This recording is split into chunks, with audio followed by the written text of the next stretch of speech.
So every year at the Oscars, we get the category Best Animated Feature Film. And on the surface, that sounds like a good thing, right? Animation gets recognition, artists get their moment, and everybody claps. Hoo-ha, happy ending. We dance, we kiss, we schmooze, we carry on, we go home happy. What do you say? But the more you think about it, the more the category starts to feel like the kids' table at the Academy Awards. A soliloquy for every movie, from Casablanca, Tommy Boy. He's here, it's him, it's Andrew Toy. It's Andrew Toy. The moment animation got its own category is the moment animation basically stopped being a competitor for Best Picture. And that's not a coincidence. The award for the Academy Award for Best Animated Feature Film was introduced in 2002, when animation had grown big enough to deserve its own category. But I want to argue that what it really did was it separated animated films from the real competition. And since that stupid category was created, animated films almost never get nominated for Best Picture. In fact, here's the sad truth. Only 3 animated films have been considered for Best Picture, and you probably know what they are. Beauty and the Beast, Toy Story 3, and Up. And guess what?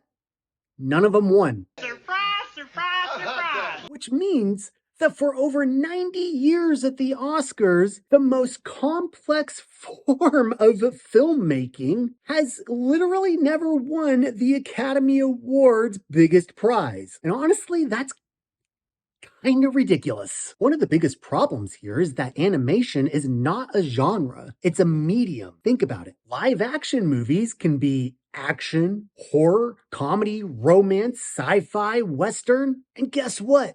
Animation can do all those things too. Animation is not a genre. And people keep saying, the animation genre. It's not a genre. A western is a genre.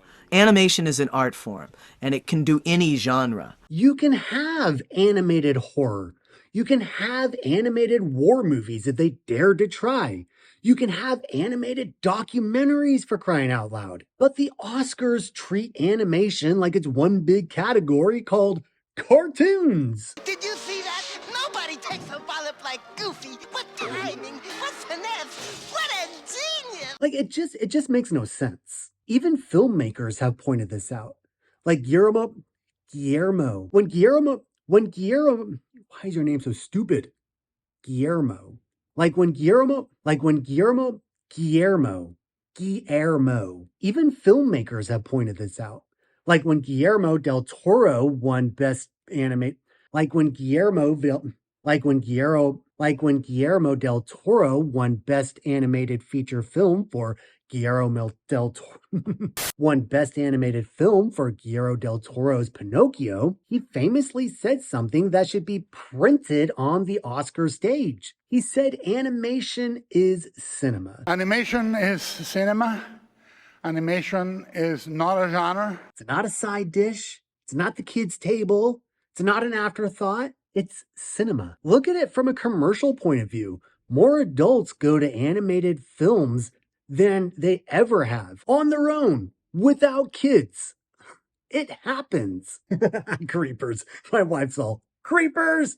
Like when I went to animated films before they all started sucking, I honestly don't remember hearing a lot of kids in the crowd. That just hasn't been my experience since maybe the early 2000s. But the Oscars still treats animation like it's for kids. And the Academy sometimes even makes this problem even worse. At the 2022 ceremony, the presenters introduced the animation category by talking about how animated movies are the films that kids watch over and over again while the parents go do something else. So many kids watch these movies over and over and over and over and over and over and over. I see some parents out there know exactly what we're talking about. The righteous backlash from animators was immediate because that's incredibly dismissive for an industry that claims to be all-inclusive. Ooh, that was a good one. Let's just say the quiet part out loud. animation has produced some of the most artistically ambitious films ever made. But the Oscars still talk about it like it's babysitting material. Some parents out there know exactly what we're talking about. Let's talk about what just happened at the Academy Awards. To no one's surprise, K-pop Demon Hunters took home the Best Animated Feature Film Award. And before I go on, I just want to say that the animated film category forced, of all movies, Elio to have an Academy Award nomination. That's unjust. But K-pop Demon Hunters was a cultural phenomenon. I can't tell you how many reviews I've watched and read where grown men, just like myself, 20 minutes into the movie decided, no, this isn't for me. But then something clicked and they said, whoa, this is a good movie. It blends Korean mythology with K-pop culture, music, and action into one of the most globally watched movies of the year. Now imagine if that movie had actually competed for Best Picture. Suddenly, there would have been a major plot twist.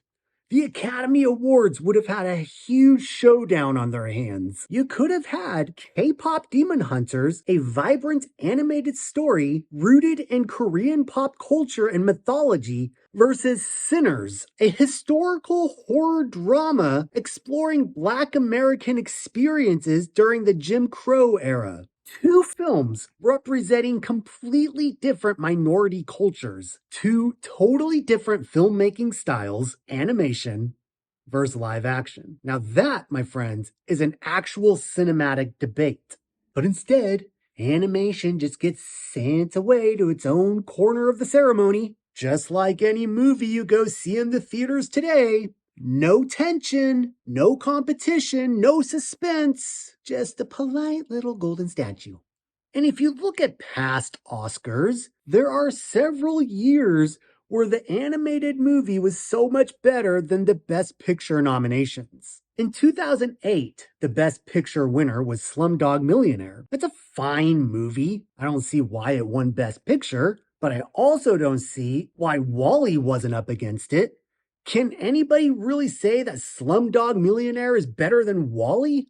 WALL-E is one of the most ambitious films Pixar has ever made, and it wasn't even nominated for Best Picture. Instead, it just got Best Animated Film of the Year and it went home.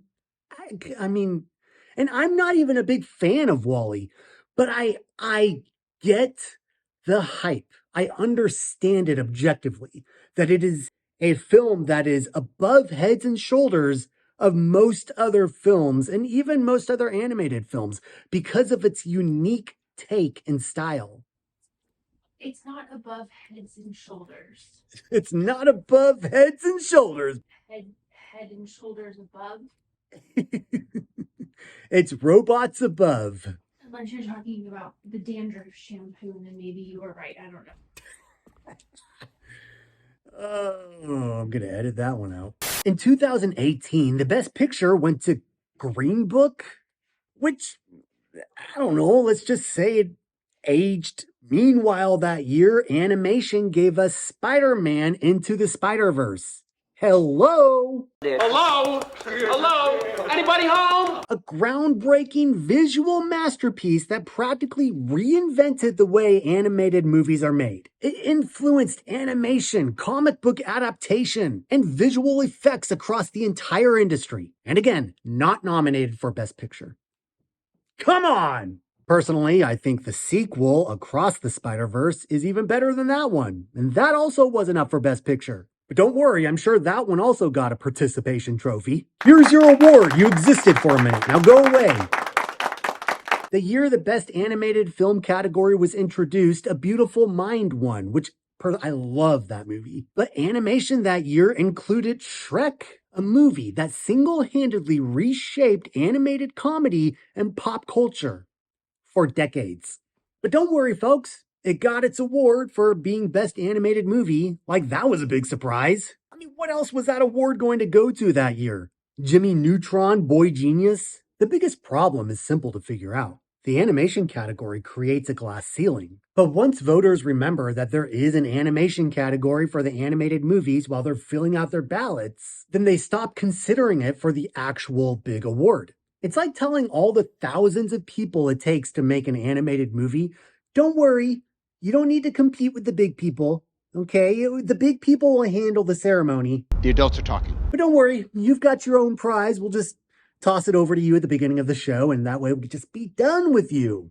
Again, on the surface, that all seems well and nice, but that means that an animated movie may never win Best Picture.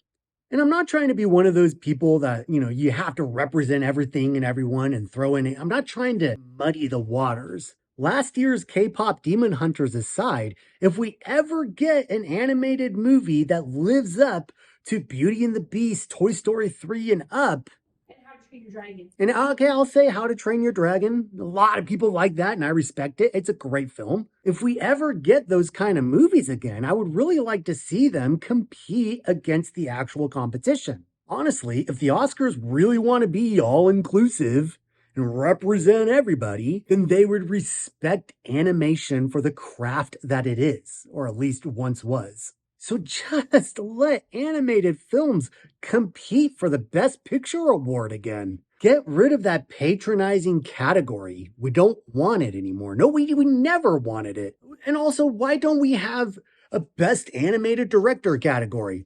Or a Best Creative Animation or Best Artist? Because those people are being cheated out of what it was once considered one of the most prestigious awards in movie making history. Just treat animated movies the way the Oscars treat editing or sound design or whatever.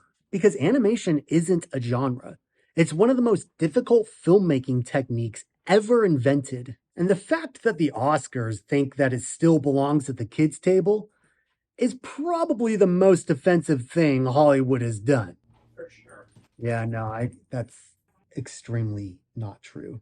Because continuing to treat animated films like they belong at the kids' table is more proof that Hollywood doesn't respect fine art.